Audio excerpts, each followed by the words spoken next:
창세기 27장에는 믿음의 가정이라고 하지만 믿음의 가정으로 보이지 않는 한 가정의 모습이 그려지고 있습니다.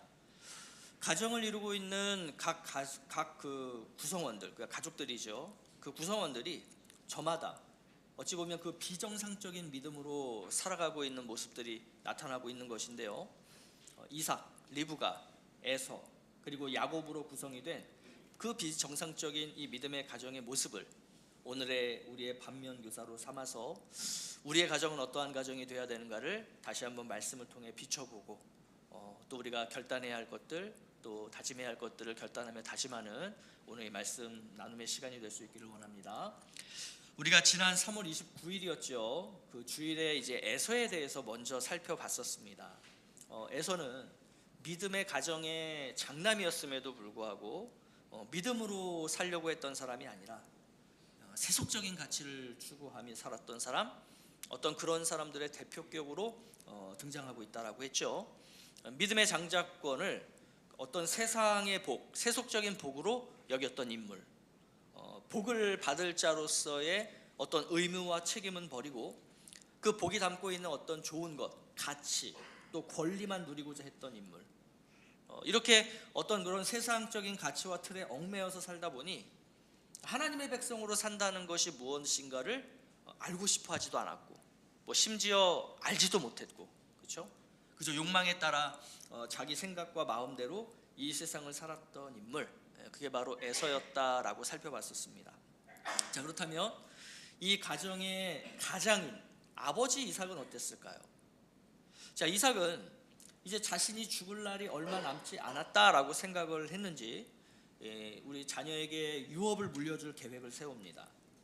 자, 아브라함에게서 이삭으로 이어진 그 믿음의 유업이 이제 이삭에게서 그 다음 세대로 이어지겠구나라는 이제 생각을 우리가 하면서 우리에게는 당연히 하나님께서 리브가에게 내리셨던 그 신탁의 내용을 떠오를 수밖에 없죠. 그죠? 떠올릴 수밖에 없죠. 자, 우리 그 내용이 이제 창세기 25장 23절 말씀인데 같이 한번 보겠습니다. 시작. 여호와께서 그에게 이르시되 두 국민이 내 태중에 있구나. 두 민족이 내 복중에서부터 나누이리라. 이 족속이 저 족속보다 강하겠고 큰 자가 어린 자를 섬기리라 하셨더라. 그러니까 이 신탁의 내용도 그렇고요. 또 그 에서라는 사람의 삶을 봐도 에서는 그 믿음의 유산을 물려받을 어떤 상태가 아니었다라는 게 명확하죠. 그렇죠? 우리가 지지난주에 살펴봤듯이 에서가 했던 일 중에 하나가 뭐냐면 가나안의 헷족속 여인을 아내로 맞이했단 말이죠. 이게 얼마나 큰 충격이었냐면 그 아버지 이삭과 어머니 리브가가 그게 마음에 굉장한 근심거리였다. 이런 이야기가 성경에 있을 정도니까 굉장히 그 집안에서는 큰 문제였다라는 것입니다. 그러면 이 에서가 가나안 여인을 아내로 맞이했다는 게 어떤 의미겠어요? 나는 하나님의 뜻과 상관없이 내가 원하는 사랑할 거고 내가 원하는 삶을 살 거다. 그러니까 내 인생에 부모님들이 관여하지 마십시오. 개입하지 마십시오. 이래라 저래라 이야기하지 마십시오. 그러니까 이러한 어찌 보면 하나님을 떠나서 세상 속에서 살아가기로 결정한 그 결정의 의도 아니겠습니까? 그죠? 그러니까 하나님에 대한 반역까지는 아니라고 할지라도 하나님 중심의 삶을 살고 싶지 않다. 나는 그런 삶을 원하지 않는다. 그러니까 이러한 어떤 자신의 의도의 표현이 바로 그 결혼 속에 담겨져 있는 의미죠. 자, 그런데 이제 문제는 뭐냐면 여기서 부부의 생각이 갈린다는 거예요. 자, 어머니 리브가는 하나님이 주셨던 그 신탁의 내용을 떠올렸고요. 그래서 차남 야곱이 믿음의 유업을 물려받아야 한다라고 하는 생각을 해요. 그러니까 이러한 리브가의 생각은 정당하고 옳은 것이죠. 그죠? 하나님께서 주신 말씀대로 우리 가정은 이렇게 살아야 됩니다. 이게 이제 리브가의 생각이었다면 이삭은 그러한 신탁의 내용을 전혀 기억하지 못했던 것 같아요. 그러니까 신탁 자체를 모르지는 않았을 겁니다. 그걸 알고 있었을 텐데 아마도 이제 노년이 되어서 그의 총기가 흐려지다 보니 자신의 상황과 하나님의 말씀을 이렇게 연결시키지 못하고 있는 어떤 그러한 연약한 모습, 또 믿음이 없는 모습이라고 볼 수 있겠죠. 여러분, 당시에 이삭의 나이를 이렇게 봅니다. 자, 에서가 처음 결혼할 때가 40세였고 또 야곱이 본문의 사건 때문에 이제 외삼촌 라반에게로 도피할 때가 77세였다라고 해요. 그러니까 이 40세와 77세 사이에 있었던 어느 날이었을 겁니다. 그러니까 약 100세에서 많게는 137세 정도 되었던 그런 나이였겠죠. 자, 1절에서 이 이삭의 상태를 뭐라고 성경이 말씀하고 있냐면 나이가 많아 눈이 어두워 잘 보지 못했다 이렇게 표현하고 있어요. 자, 성경에서 눈이 어두워졌다라고 하는 표현은 단순히 어떤 육체적인 시력이 나빠졌다만 의미하는 것이 아니고 그 사람의 영적인 분별력이 흐려졌다라고 하는 의미가 사실은 더 강합니다. 그러니까 이삭은 자신과는 다른 성향, 그러니까 이삭은 굉장히 순종적이고 부모님이 말씀하시면 다 따라야 되는 줄 알고 이런 사람이었잖아요, 그죠? 근데 에서는 어떤 사람이냐? 막 그냥 진짜 상남자인 거예요. 막 그냥 자기가 하고 싶은 거 하면서. 그러니까 이삭은 그런 아들 에서의 모습을 보면서 나에게도 어떤 저런 모습이 있었으면 이런 것도 있었을 거고, 어떻게 보면 내 씨지만 어떻게 나랑 저렇게 다른 아이가 있을 수 있지? 이게 되게 기뻤던 것 같아요. 그러다 보니 그 맏아들 에서를 편애했던 거죠. 자기랑 비슷한 성품의 야곱을 사랑한 게 아니라 자기와는 너무 다른 그 에서를 편애했던 거예요.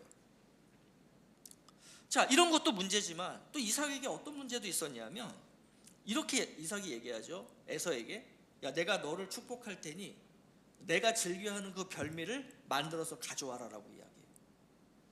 자, 이것은 에서처럼 먹는 것에 굉장한 가치를 두었다라는 것을 보여주는 겁니다. 에서가 어떻게 했죠? 팥죽 한 그릇에 그 장자권을 동생에게 넘겼잖아요. 근데 지금 이삭이 뭐라고 했냐면 에서가 사냥해서 만들어 온 그 별미에 뭘 넘겨주겠다는 거예요? 믿음의 유산을 넘겨주겠다는 거예요. 그러니까 이 에서의 모습과 이삭의 모습이 굉장히 이렇게 정확하게 오버랩이 되고 있는 그러한 장면이죠.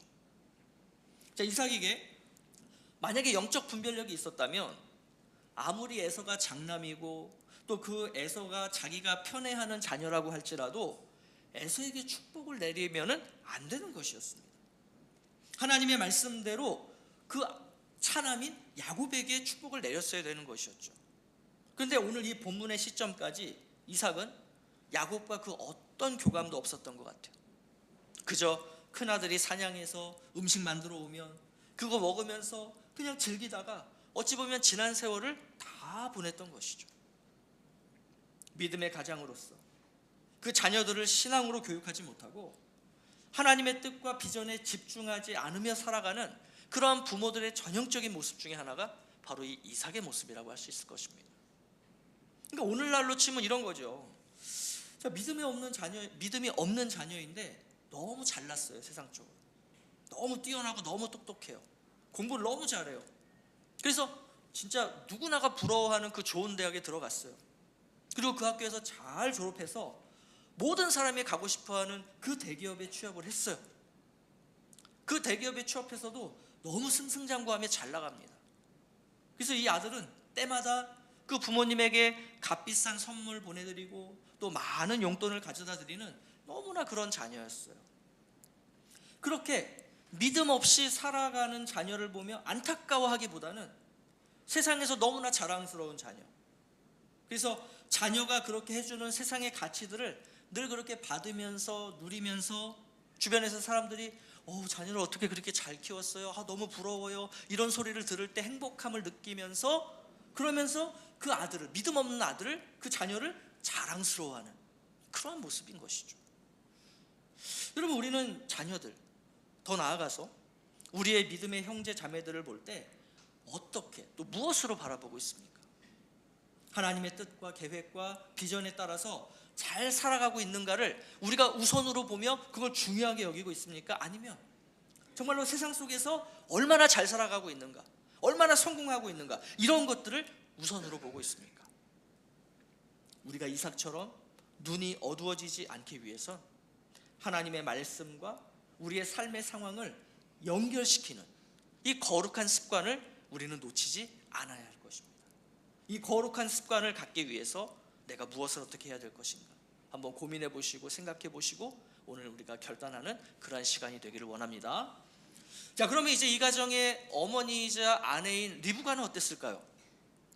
그래도 이 가정에서 하나님의 뜻을 늘 기억하고 또 그 뜻을 이루기 위해서 정말 가장 열정적이고 또 적극적으로 살아가는 사람은 당연히 이 리브가였을 거예요. 근데 문제가 있어요. 문제가 뭐냐면 그 하나님의 뜻을 이루는 과정과 방법에 문제가 있었어요. 자, 리브가 역시 그 아버지 이삭이 에서를 편애했던 것처럼 이 어머니 리브가는 야곱을 편애합니다. 그러니까 이 어머니가 에서와 대화하는 장면은 성경에 어디에서도 찾아볼 수가 없어요. 자, 이삭이 에서에게 축복을 내리려는 이야기를 들은 것도요, 이삭과 대화를 하다가 나온 얘기도 아니고 또 에서와 대화를 하다가 나온 얘기가 아니라 이삭과 에서가 대화하는 그 대화를 몰래 엿들은 거예요. 그러니까 남편과의 소통에서 나온 이야기가 아닌 거죠. 그렇다면 그런 사실을 알게 됐으면 되게 가정에서는 되게 중요한 사안이잖아요. 그렇다면 남편과 이 중요한 사안에 대해서 이야기를 나눴어야 할 텐데 그러지 않고 뭘 해요? 계략을 세워요. 굉장히 이상한 가정이죠. 계략을 세워요. 자, 이때 리브가가 야곱에게 한 말이 있는데, 자, 그 말은 본인이 이삭이 에서에게 하는 말을 듣고 그대로 자기 아들 야곱에게 해주는 말인데, 여러분 한번 보겠습니다. 7절인데요. 나를 위하여 사냥하여 가져다가 별미를 만들어 내가 먹게 하여 죽기 전에 여호와 앞에서 내게 축복하게 하라 하셨으니. 자, 여기서 이 여호와 앞에서라는 말이 이삭이 에서에게 얘기할 때 이 표현이 없어요. 없는데 지금 리브가는 이 표현을 집어넣어서 야곱에게 전달하고 있는 거예요. 여러분 왜 그랬을까요? 자, 지금 리브가는 이 문제를, 이건 우리 가족의 문제가 아니고 누구와의 문제라는 것을 알고 있었던 거예요? 하나님과의 문제라는 것을 알고 있었던 거예요. 그러니까 이걸 하나님 앞에서라고 하는 이 표현을 씀으로써 이게 굉장히 중요한 것이다라는 것을 이야기를 하는 것이죠. 그러니까 틀린 게 아니에요. 맞는 얘기예요. 근데 문제가 뭐냐면 의도가 선하지 않아요. 의도가. 그러니까 야곱이라는 인물을 볼 때 굉장히 우유부단해요. 그리고 강직하지 못해요. 자, 그런 야곱을 움직여야 돼요. 그 야곱을 움직이기 위해서 엄마가 택한 방법이 바로 하나님 앞에서라고 하는 이 표현이에요. 그러니까 여러분 이렇게 한번 얘기를 해볼까요? 자, 여러분의 자녀가 지금 이제 내일부터 시험이에요. 월요일부터. 근데 애가 공부를 안 해요. 자, 그러면 이제 그때 여러분이 그 아이에게 하는 그 교육 방법이 있죠. 훈육의 방법이 있죠. 그죠? 근데 이제 그런 분들 중에 이런 분들이 계시더라고요. 야, 너 그렇게 공부 안 해서 하나님이 기뻐하시겠어? 아니, 왜 시험 공부 안 하는 그 아이를 그 왜 하나님과 연결을 시켜요? 그러니까 하나님도 이렇게 듣고 지켜보고 계시다가 나를 왜? 야, 오히려 나는 제가 공부 안 하고, 그래서 공부 안 하고 나랑 좀 이렇게 교제하고 나랑 좀 대화하면 좋겠어서 나는 지금 기다리고 있는데 갑자기 하나님이 기뻐하시겠어? 난 기쁜데?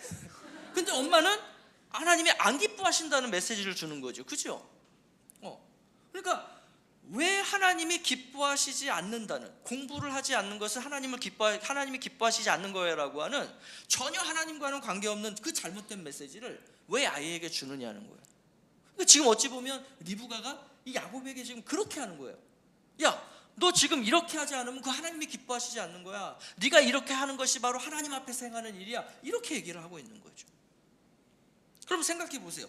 이게 진짜 중요한 하나님의 일이라고 여긴다면 리브가 어떻게 해야 됩니까? 계략을 세워서 야곱에게 그렇게 행하라고 할 게 아니라 가족들 다 불러 모아서, 야, 우리 이 사안에 대해서 좀 우리 가족들이 좀 이야기 좀 해보자. 그죠? 그래서 아니, 당신 예전에 이 아이들을 임신하기 전에, 임신했을 때 하나님이 주신 그 신탁의 내용 기억하냐 못하냐? 그죠? 이런 얘기도 해야 되고, 아니 에서야, 네가 장남은 맞긴 맞지만 너 지금 믿지 않는 자매랑 결혼해서 너 지금 전혀 하나님과 상관없는 삶을 살고 있는데 네가 하나님의 언약을 받는 게 가당한 거냐? 이야기할 수 있잖아요. 그리고 야곱에게는 이 철없는, 아직도 자기가 뭘 어떻게 될지 모르는 이 아들에게 네가 그 유업을 물려받아야 되는 사람이니 너 믿음으로 똑바로 살아라, 뭔가 어떤 이런 것들이 있어야 되잖아요. 근데 그렇게 한 게 아니에요. 리브가는 야곱을 이용하려고 그래요. 그러니까 이 리브가가 평상시에 야곱을 어떻게 양육했는지가 오늘 본문에서 너무나 잘 드러나는데, 그걸 드러내주는 단적인 표현이 있어요. 우리 8절 말씀이에요. 자, 8절 한번 볼까요? 자, 시작. 그런즉 내 아들아 내 말을 따라 내가 내게 명하는 대로. 그러니까 리브가는 평상시에도 야곱을 대할 때 어떤 자세로 대했냐면 명령하는 자세였다는 거예요. 그러니까 이런 거죠. 너 생각할 필요 없어. 너 고민하지 마. 너 엄마가 하라는 대로 하면 돼. 엄마가 너에게 해로운 거 하라고 한 적 있어? 너에게 나쁜 거 내가 시킨 적 있어? 너 엄마가 하라는 대로 하면 너 성공해. 엄마가 하라는 대로 하면 하나님도 기뻐하셔. 이거예요. 자, 이후의 내용들을 여러분 한번 쭉 보세요. 리브가에게서 야곱을 대하는 표현이, 그리고 그러한 자세들이 다 이런 식이에요. 엄마가 시키는 대로 해. 엄마가 하라는 대로 해. 그러면 너 실패하지 않아. 너 잘 될 거야. 이런 것들이에요. 자, 그럼 리브가의 계략이 뭐였습니까? 야곱을 에서인 척 변장시켜서 아버지가 형에게 내릴 축복을 가서 네가 가로채라는 거예요. 근데 문제는 뭐냐? 아버지가 눈이 안 보이기는 해도 아직은 뭐가 발달해 있어요? 청각과 후각과 미각과 촉각, 이거 다 살아있는 거예요. 그래서 리브가가 뭐 하냐면 이렇게 얘기하죠. 자, 음식 엄마가 다 만들어 줄 거야. 너는 그냥 아버지에게 음식 가져다 드리기만 하면 돼. 뭐 형은 털이 많고 너는 매끈매끈해? 자, 이리 와봐. 너의 그 매끈한 살 위에 이 염소 새끼 가죽을 입히면 되지. 그러니까 지금 엄마가 이걸 전부 다 해주고 있는 거야. 아들 앞에서. 아들에게 다 해줘요. 아들이 하는 게 하나도 없어요. 다 해주는 거예요. 자, 그럼에도 야곱이 이야기하죠. 어머니, 이렇게 하는 게 맞는 겁니까? 저 두렵습니다. 자, 그러자 리브가가 망설이거나 두려워하고 있는 이 야곱에게 이렇게 말해요. 자, 우리 13절 말씀. 자, 어머니가 그에게 이르되 내 아들아 너의 저주는 내게로 돌리리니 내 말만 따르고 가서 가져와라. 그러니까 뭐예요? 모든 불이익은 엄마가 받을 거야. 모든 나쁜 건 엄마가 가져갈 거야. 그러니 너는 그냥 엄마가 시키는 대로만 해. 이거예요. 여러분, 만약에 리브가가 오늘 이 21세기를 살았다면 어땠을까요? 왜 우리 그런 뉴스 종종 봤죠? 회사 생활을 힘들어하는 그 아들을 보면서 엄마가 회사에 전화합니다. 과장님, 오늘부터 우리 애 출근 안 합니다. 그런 줄 아세요? 뚝. 이런 엄마였을 거예요. 진짜로. 그러니까 자녀를 그 자신의 치마 아래 두고 그 자녀를 막 좌지우지하면서, 그러면서 그것을 정당화하기 위해서 뭐해요? 하나님을 갖다 붙이는 거예요. 여러분, 근데 이러한 리브가의 모습, 이 어머니의 모습을 우리가 보면서 정도의 차이는 있을지 모르지만 우리에게도 이러한 리브가의 모습이 없다라고 할 수 있나요? 자녀에게 하나님의 뜻이 무엇인지를 잘 가르쳐서 아이가 그 뜻에 따라 스스로 결정하고 또 생각하고 판단해서 살아갈 수 있도록 옆에서 그걸 도와주고 지도해주고 가이드해주고 지켜주고 이런 것이 아니라 말 그대로 그 아들의, 그 자녀의 멱살을 딱 잡고 강제로 그 엄마가 끌고 가면서 이게 너를 위한 사랑이야, 이게 너를 위한 거야, 이렇게 믿는 거죠. 심지어 이것이 하나님의 뜻을 이루는 것이다라고 믿는 그러한 인물, 그러한 사람들, 바로 리브가가 그러한 사람들의 대표처럼 그려지고 있다는 것이죠. 여러분, 우리는 자녀들, 또 더 나아가서 우리의 믿음의 형제 자매들을 대할 때 그럼 어떻게 대하고 있습니까? 이게 하나님의 뜻이야, 내가 너를 사랑해서 이러는 거야, 이런 말로 포장하지만 정작 그 상대방을 내 뜻대로 좌지우지하려고 하고 있지는 않느냐는 거예요. 리브가처럼 자신이 생각하고 행하는 것은 다 거룩하고 옳은 일이라고 믿는 그 영적인 교만을 버리고 늘 겸손하게 하나님께 묻고 하나님께 듣는 이 거룩한 습관을 우리가 놓치지 않아야만 바로 이러한 리브가의 모습대로 살지 않게 되는 거예요. 그래서 우리에게 중요한 것이 뭐냐? 바로 이 거룩한 습관, 늘 겸손하게 하나님에게 묻고 하나님께 듣는 것, 이 거룩한 습관이 우리 모든 성도님들에게 형성되시기를 예수님의 이름으로 축복합니다. 자, 마지막으로 야곱은 어땠을까요? 이 가정의 막내, 가장 큰 사랑을 어머니로부터 받았던 야곱 어땠을까요? 자, 형으로부터 팥죽으로 장자권을 빼앗을 때도 그렇고 야곱은 굉장히 자기중심적인 사람이었음에 분명합니다. 자, 물론 어머니의 자녀 교육이 야곱을 그렇게 만들었겠죠. 믿음의 가정에서 모태신앙을 가진 자로 태어나서 자라다 보니 하나님에 대해서 모르지 않아요. 자, 그렇다라고 해서 하나님을 전적으로 믿으며 살아가느냐? 그렇지 않습니다. 늘 자신의 안전과 유익을 우선으로 여기면서 사는 거예요. 아버지를 속여서라도 형 대신 자신이 축복을 받아야 한다는 그 어머니의 이야기를 들었을 때 야곱이 아까 어떻게 반응했다고요? 어머니 이게 맞아요? 저 두려워요. 이렇게 했단 말이에요. 반대했단 말이에요. 근데 그 이유가 뭔지 아세요?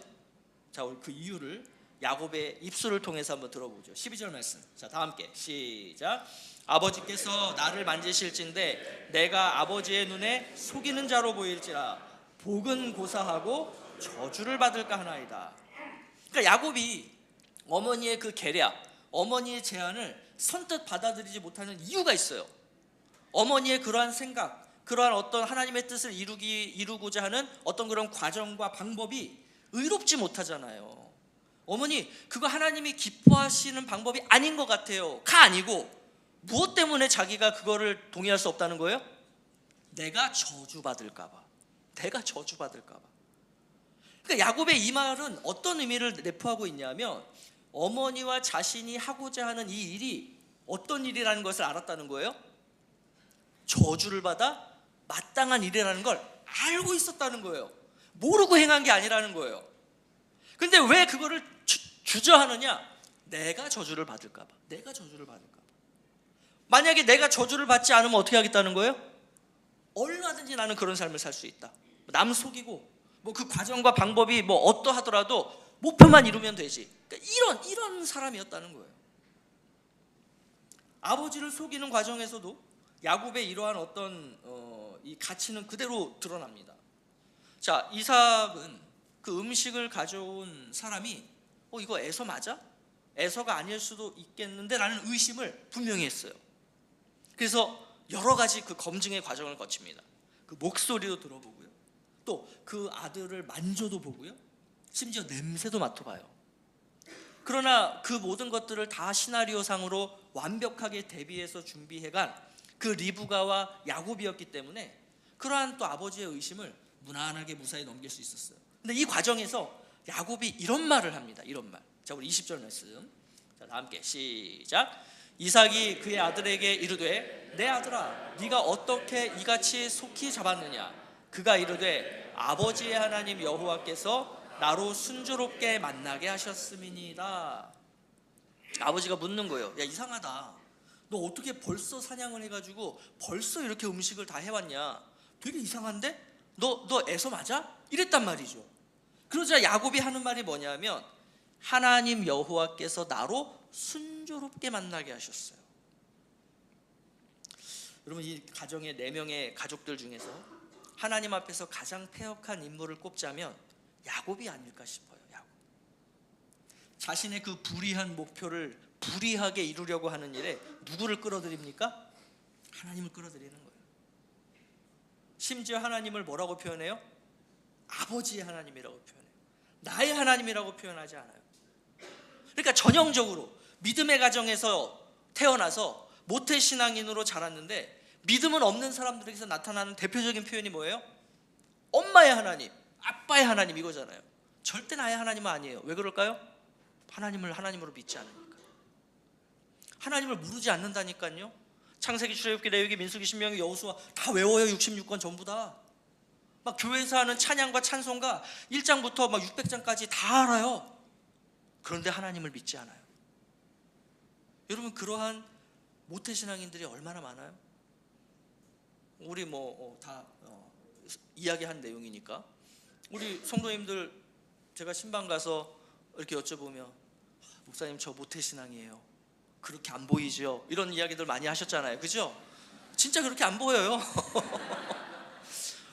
어려서부터 신앙생활을 해서 많은 거를 알고 막 교회에 대해서 막 빠삭해요.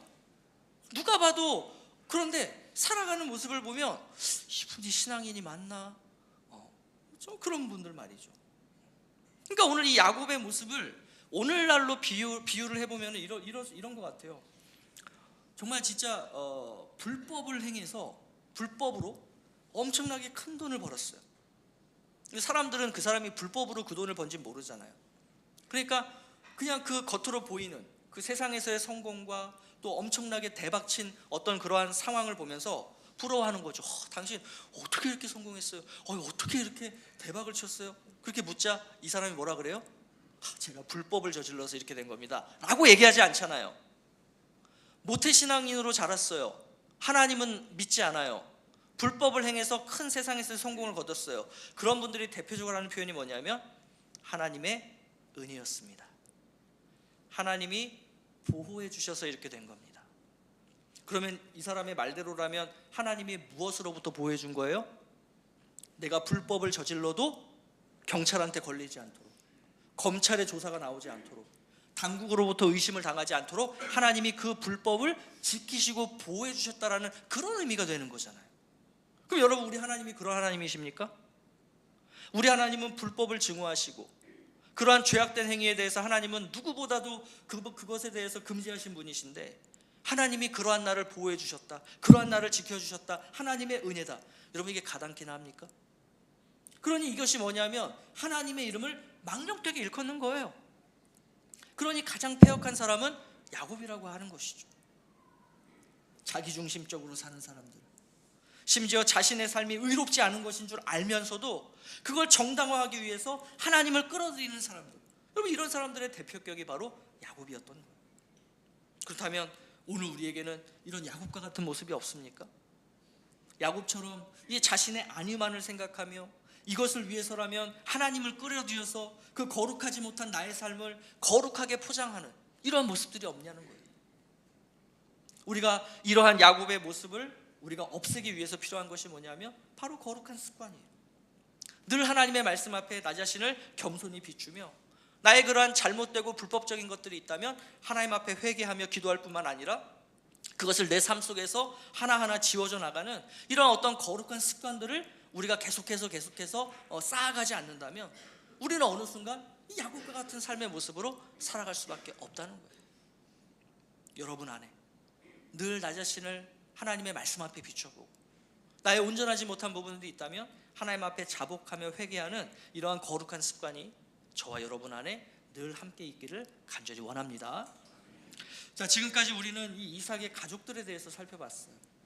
여러분, 이들의 면면을 살펴보니 어떻습니까? 굉장히 형편없다라는 게 명확하죠? 하나님의 뜻을 기억하지는 못해요. 하나님이 주신 것을 너무나 가볍게 여기며 살아요. 하나님의 뜻을 이룰 수만 있다면 속여도 되고 거짓말해도 되고 다른 사람들을 짓밟아도 되고 수단과 방법을 가리지 않아도 된다라고 여겨요. 이게 바로 믿음의 가정이라고 하는 이삭의 가정이었어요. 여러분, 과연 이러한 가정이 하나님의 그 언약을 이뤄갈 수 있을까요? 하나님께서 그 아브라함에게 주셨던 그 엄청난 언약, 그 하나님의 뜻, 내가 너와 너의 자녀들과 너희들의 후손을 통해서 내가 이러한 하나님의 나라를 이루어갈 거다라고 하는 그 엄청난 하나님의 뜻을 과연 이 가족이 이루어갈 수 있을까요? 이러한 사람들로 구성된 가정도 믿음의 가정이라고 우리가 칭해야 될까요? 그런데 이것에 대해서 성경은 그렇다고 말씀하시는 거예요. 그렇다, 이러한 가정도 믿음의 가정이다, 이러한 가정도 하나님의 뜻을 이뤄갈 수 있다라고 말이죠. 그 이유가 뭘까요?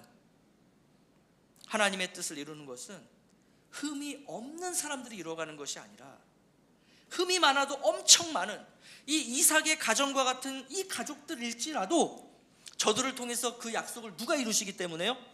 하나님이 이루시기 때문에. 하나님이 이루시기 때문에. 여러분, 하나님이 아닌 인간이 이 하나님의 뜻을 이뤄간다라고 한다면 하나님이 아브라함을 선택하셨겠습니까? 하나님이 이삭과 야곱을 선택하셨겠어요? 그러지 않았다는 거예요. 그 일을 하나님이 이루어가실 것이기 때문에 이렇게 형편없는 사람들, 이런 형편없는 가정임에도 불구하고 하나님께서는 이 가정을 택하셨다라고 하는 거예요. 자, 그러면 하나님께서는 이런 이삭 가족과 같은 이들의 삶을 인정하시는 것이겠어요? 그렇지 않죠. 그렇지 않아요. 그건 절대적이에요. 하나님이 이들의 것을 긍정하거나 눈 감아주시거나 이것에 대해서 그래, 얘네들 통해서 내가 내 일을 해야 되니까 그래, 그냥 뭐 눈 감아주지, 이게 아니라는 거예요. 자, 이들은 앞으로 하나님께서 행하시는 엄청난 사람의 막대기와 엄청난 인생의 채찍으로 굉장히 강한 연단을 받게 됩니다. 여러분, 리브가요, 이제 이 문제 때문에 그 형 에서가 동생 야곱을 죽이려고 하니까 리브가가 어떻게 하냐면 야곱을 피신시켜요. 어디로 피신시키냐면 자기 오빠, 그러니까 본인이 온 고향 땅이 있죠. 그곳으로 이 아들을 대피시켜요. 그럼 뭐라고 하냐면 며칠만 가 있어라. 형의 저 분노가 사그러질 때까지 너 며칠만 가 있어라. 근데 이렇게 보낸 아들을 죽을 때까지 못 보게 됩니다. 그 사랑하는 아들, 그 편애하는 아들, 내가 어떻게 공들여서 키운 아들인데 그렇게 떠나보낸 이후로 죽을 때까지 한 번도 보지를 못해요. 또 야곱은 어때요? 자기가 그렇게 형을 속이고 아버지를 속인 것처럼 그 외삼촌에게 가서 엄청난 속임을 당하면서 20년이라는 시간을 노예 생활을 하게 돼요. 이러한 어떤 인생의 쓰디쓴 그 여정을 통해서, 즉 하나님께서 행하시는 그 사람의 막대기와 인생의 채찍으로 강하게 연단을 받게 되는 것이죠. 하나님은 그렇게 이 야곱이라는 이 형편없는 사람을, 정말 어찌 보면 하나님 앞에서 가장 패역했던 이 인물을 그렇게 믿음의 사람으로 변화시키셔서 이스라엘이라고 하는 그 민족의 토대로 삼으신다라고 하는 거예요. 여러분, 이게 바로 하나님이 우리를 다루시는 방법이에요. 우리가 하는 게 아니에요. 어떤 신앙 좋고 믿음 좋고 완벽한 어떤 사람이 있어서 그 사람이 하나님의 뜻을 이뤄가는 게 아니에요. 오늘 이삭의 가정처럼 형편없는 우리지만, 우리의 가정은 오히려 이삭의 가정보다 더한 가정이지만, 그럼에도 불구하고 하나님께서 우리를 택하신 이유는 그러한 우리를 통해서 하나님의 하나님 되심을 우리의 삶 가운데, 우리의 눈앞에, 우리가 살아가는 세상 속에 드러내시기 위하시다라는 것이, 그것이 바로 하나님께서 우리의 삶 가운데 역사하시는 하나님의 방법입니다. 그럼 여러분들, 우리의 가정도 이삭의 가정과 별 차이가 없어요 라고 여겨지신다 하더라도 너무 절망하실 필요가 없다는 거예요. 하나님의 그 신실하심은 우리의 연약함과 우리의 악함과 우리의 온전한 그 모든 것들을 전부 다 뛰어넘어 역사하시는, 그것이 바로 우리 하나님의 신실하심이라고 하는 거예요. 그래서 때로는요, 우리의 가정에, 우리의 가족들에게 사람의 막대기와 인생의 채찍이 있을 수 있어요. 너무나 그것이 우리 가정과 우리 가족들에게 힘든 어떤 상황들이 있을 수 있다는 거예요. 근데 그것은 하나님께서 우리를 하나님의 뜻을 이룰 수 있는 자들로 변화시키기 위한 하나님의 사랑의 방편이다라는 것을 우리는 잊지 말아야 하는 것입니다. 아무리 힘들고 아무리 고통스러워도 그것을 어떻게 보면 인간의 방법, 리브가의 방법, 야곱의 방법으로 해결하려고 하는 것이 아니라 하나님께서 이끄시는 대로 순종하며 나아가는 것, 그것이 바로 우리의 삶이어야 한다는 것입니다. 근데 이러한 삶이 그냥 되는 게 아니에요. 그냥 내가 그렇게 생각한다고 되는 게 아니에요. 그래서 뭐가 필요하냐면 그 거룩한 습관이 필요한 거예요. 내가 늘 그렇게 살아야 정작 그 상황이 나왔을 때 그렇게 살아갈 수 있는 거예요. 평상시에는 그렇게 살지도 않다가 어떤 그런 상황이 닥치면 잘 살겠다 믿음으로, 여러분, 그거는 말도 안 되는 겁니다. 우리는 이러한 하나님의 하나님 되심을 우리가 바로 알고, 또 그것을 우리의 믿음으로 선포하며 우리의 온전하지 못한 부분들을 날마다 하나님 앞에서 쳐서 복종시키는 삶, 이 삶을 우리는 살아가야 하는 거예요. 그러기 위해서 필요한 것이 뭐냐면, 어떤 상황이 와도 내가 그렇게 살아갈 수 있도록 평상시에 그 거룩한 습관을 들이는 게 너무나 중요하다는 거예요. 그래서 사도 바울이 디모데에게 이렇게 이야기했던 겁니다. 자, 디모데전서 4장 7절 8절 말씀인데요, 같이 한번 읽겠습니다. 시작. 저속하고 헛된 꾸며낸 이야기들을 물리치십시오. 경건함에 이르도록 몸을 훈련하십시오. 몸의 훈련은 유익이 있으나 경건 훈련은 모든 면에서 유익하니 이 세상과 장차 올 세상의 생명을 약속해 줍니다. 그럼 이게 바로 거룩한 습관이 우리에게 중요한 이유인 거예요. 거룩한 습관은 뭐라고 해요? 이 세상에서뿐만 아니라 장차 올 세상, 즉 우리가 가게 되는 그 하나님의 나라에서도 우리에게 뭘 갖도록 만드냐면 생명력을 갖게 만든다는 거예요. 그러면 생명력을 갖는다는 게 어떤 의미겠어요? 하나님의 그 선하신 뜻이 무엇인지를 알고 그 뜻대로 살아갈 수 있는 어떤 그런 능력, 이게 바로 영적인 생명력이겠죠. 그 영적인 생명력은 그냥 생겨나는 것이 아니라, 내가 그냥 믿음의 가정에 있다라고 생겨나는 것이 아니라, 내가 그냥 이렇게 주일날 교회 와서 예배 드린다라고 생겨나는 것이 아니라, 평상시에 나의 상황을 늘 주님 앞에 내어 비춰 보이며 나의 그러한 온전치 못한 것들을 계속해서 하나님의 말씀과 기도함으로 그것을 내가 계속 굴복시켜서 내가 끊임없이 그 거룩한 습관을 들이는 것, 그것만이 우리로 하여금 이 땅에서 영적 생명력을 갖고 살아가게 하는 그러한 원동력이 된다라고 하는 것입니다. 아무쪼록 이 거룩한 습관을 잘 형성하셔서 하나님의 그 선하신 뜻에 순종하시는 그러한 복된 믿음의 가정, 또 믿음의 가족들 되시기를 예수 그리스도의 이름으로 축복합니다.